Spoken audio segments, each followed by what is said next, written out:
We are in Sweden. Today we're going to start off by making Gravlax, which is essentially salt-cured salmon. We're going to prepare our seasonings. We have some fresh dill, bounty from the garden. I'm going to finely chop quite a bit of fresh dill. Basically crusting this in salt, sugar, and dill. To my little spice grinder, I'm going to add a couple of pieces of cloves and some white pepper. I'm gonna grind that up. Oh no, I just broke it. We have white pepper, cloves, add some salt, sugar, mix that. I have here a plate lined with saran wrap. This is my salmon I have been patting dry. We're going to sprinkle like half of this and half of our dill. And we'll put the salmon skin side down. Put the rest of our salt and the rest of our dill. We are going to wrap this up tightly.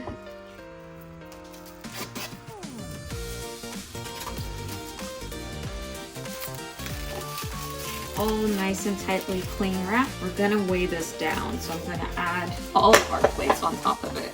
And then we're gonna refrigerate this for at least 48 hours. We'll flip it front and back every 12 hours or so until we're ready to serve. We have been churning it every 24 hours or so. It has some liquid around it, so we're going to like squeeze it out and scrape off some of the seasoning and thinly slice.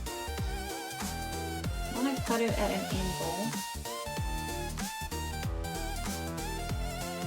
Look at how thin.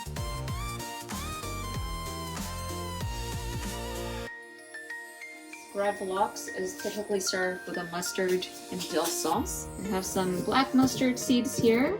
I'm going to grind them in our mortar and pestle and slowly add water. If you want a spicier mustard, you slowly add about a half a cup of water that is cold. If you want a more milder mustard, you add hot water. Water here. Like a dash of white wine vinegar. A little bit of sugar. We want to leave some kernels in there and refrigerate for at least 24 hours. Ground mustard here, put it in our container. Add salt and pepper. We'll start emulsifying, and after we do that for a few minutes, we'll slowly add our sunflower oil. A little bit of Dijon. It's not super thick. It's not super runny. Now we're going to add some fresh chopped dill into it, mix it well, and then we'll let it rest in the fridge. Now we're going to make knuckle broth. Knuckle broth. It's like a cracker bread. Whipping cream and water, and we're going to heat that up just a little bit. We'll need flours. Rye flour and our regular flour. A pinch of salt. Dry ingredients in the bowl. Yeast. And we'll add this to our cream and water mixture that we're currently warming to boil. So you're just going to stir the liquid into your flour. Keep dusting. You're going to need it for 3 minutes or so. It's coming together pretty nicely. We'll split this into threes. We'll cover it. Let it rest for 30 minutes. Our little balls of rye dough are relaxed and flatten them up. And we're going to get them as thin as we can. Nice and thin. We'll transfer it to our parchment paper and we'll roll out just a little bit more on here. We've got a mixture here of sea salt and sesame and caraway seeds. And we're going to take that and we're going to sprinkle it. And then we're going to roll that one more time. And we're going to pop it in the oven at 495 degrees. After 5 minutes, we'll take it out, we'll flip it, and we'll put it in for 3 minutes.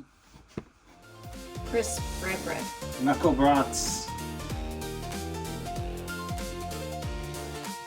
So we have our rye cracker, our mustard dill sauce, a nice piece of Gravlax shallots or cucumbers, fresh sprig of dill, or Gravlax. Making some lung called creamed kale. We got a pot of boiling salted water here. Heaping bowl of fresh kale from the garden. Gonna add it to our boiling water. Basically just stripped out the main vein or stem from it and just gonna toss this in there little by little.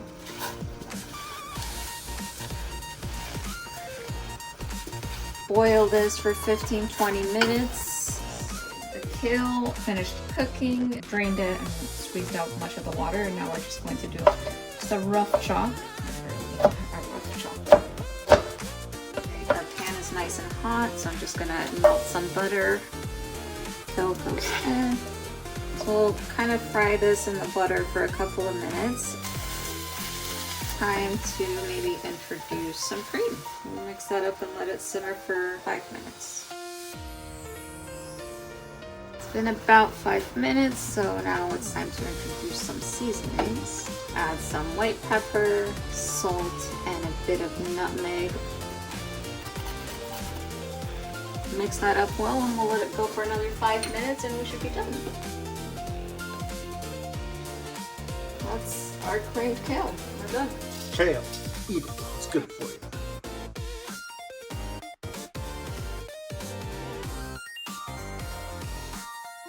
We are going to be making köttbullar. Everywhere else, Swedish meatballs, but in Sweden, just meatballs. We have some breadcrumbs here, and we're going to add the same amount in milk and let it soak for a few minutes. That looks mixed enough. To our mixture, we will add equal parts ground beef and pork. We'll add grated onion and a lightly beaten egg. And then our seasonings, white pepper, allspice, and salt. Don't want to over mix, so it'll turn tough. But you also want to make sure everything is nicely incorporated. This is solid. Everybody seems to be incorporated, so I'm just gonna put like a tad bit of oil on my hand to help.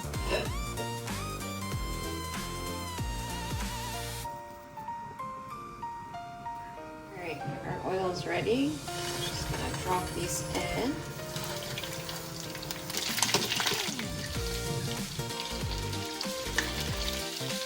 They're nice and cooked, so I'm gonna take these out. Meatballs are out. They are looking great. Now to make our sauce. I did drain out some of the oil. We'll be adding hot water to this. And we're gonna bring this to a boil. Get those nice bits unstuck from the bottom. And we'll add some beef stock or bouillon. Coming to a nice simmer. Add our flour, making a bit of a roux. Add a few tablespoons of milk. Add a tiny splash of soy. We'll let it simmer for about 5 minutes or so. We'll also add a dash of some cream. Taste, and I think our sauce is done. Ready to serve on top of our meatballs, or you could toss the meatballs in here. Some meatballs tossing in the sauce. Get your sauce on the meatballs.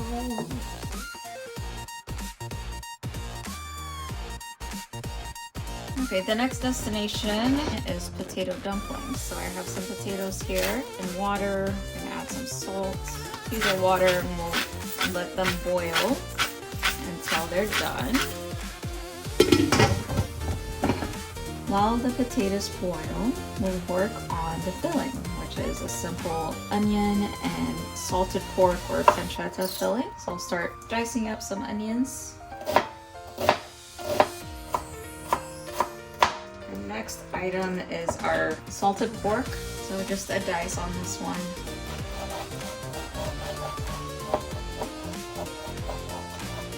That's it. Now we'll start frying stuff. Pan is nice and ready, so we'll add our salted pork there.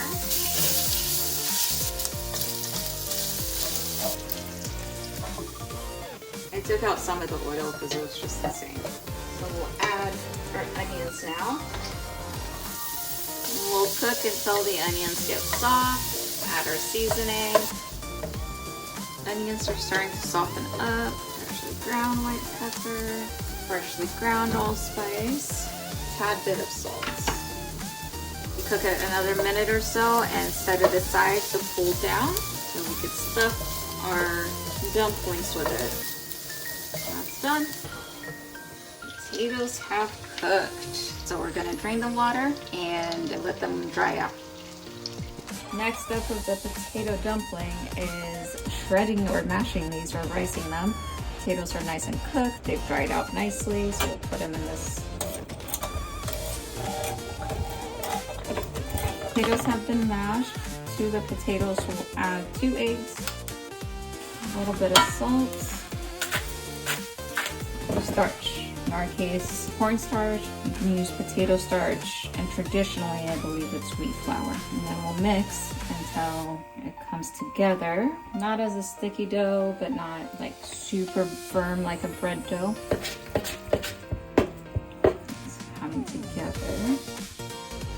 Turn it out into a log. I'm going to cut off a little piece, flatten it out, add a bit of filling, close it, and roll it into a ball. And then it gets dropped into boiling water and cook for about 12 minutes.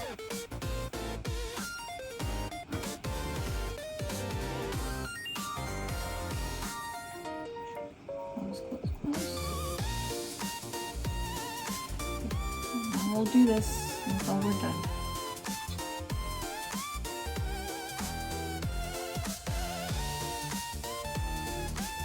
We'll keep an eye on them, stir them every so often, and they should float up to the top. And when they do that, cook them an additional 3 to 4 minutes. The dumplings are nice and ready. It's been about 12 minutes. A nice bounce to them. They all floated up to the top. Voila, dumplings.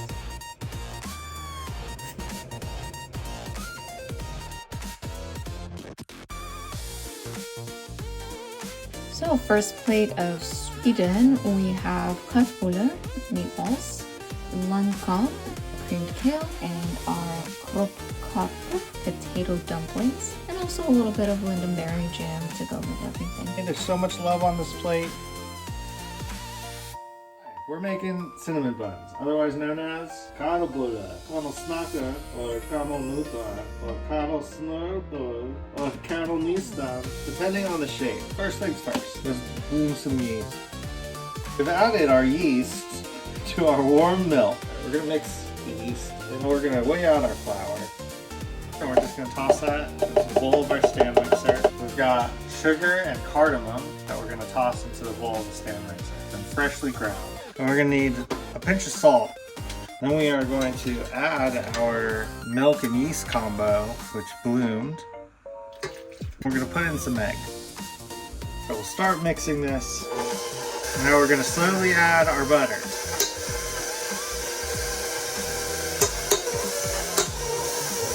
You're going to need it for about 10 minutes or so until the dough is sticky to the touch, but not sticking to you.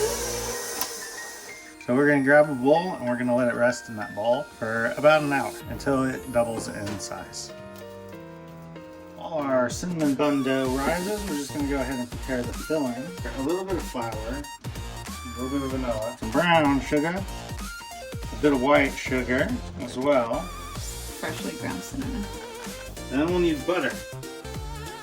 We're going to mix it. And there's our cinnamon bun filling. We'll set that aside until we're ready to form our cinnamon buns. Bun dough has risen. We're going to take that out and put it onto a flour surface.